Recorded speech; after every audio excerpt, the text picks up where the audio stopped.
Et qu'aurait-il pu raconter aux filles à 14 ans? Que leur regard était un gouffre, une distance qu'il excédait tellement qu'il s'y annulait, qu'il supposait des choses sur l'existence qu'il lui faudrait 15 siècles pour résoudre.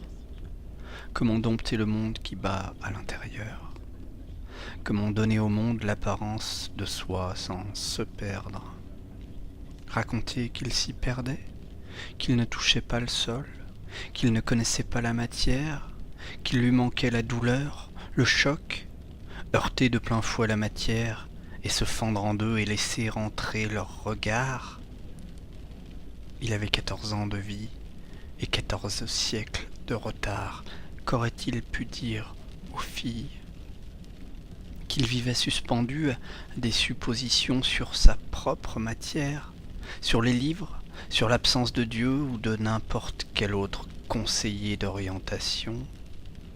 Lui, il espérait soulever les villes et voir d'en dessous les ressorts et les vices. Il espérait se cacher en elles, en régler le mécanisme. Il espérait avoir créé les villes entières, les filles entières, puisque son regard les saisissait, puisque son regard les révélait l'une après l'autre, puisque son âme s'était perdue dans ce qu'elle regardait. Il espérait être le créateur. Il savait n'être rien. Il n'y avait pas d'issue. Il était le gouffre de son regard. De ses yeux jaillissait une source terrifiante de pays, d'êtres, de machines, de bruits, de balles, d'images rétro-éclairées infinies. Il était encombré, écrasé, aplati sous le réel.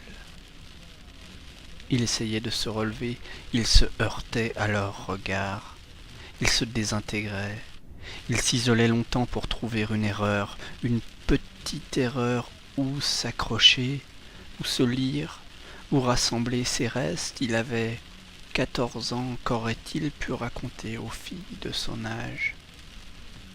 Il n'était pas Mozart à 14 ans, il marchait à son rythme, d'une lenteur prodigieuse, vers plus d'immaturité, plus d'ignorance, plus d'aveuglement, pour échapper à leur regard. Malade de désir et de honte, il attendait la crucifixion en recomptant ses doigts.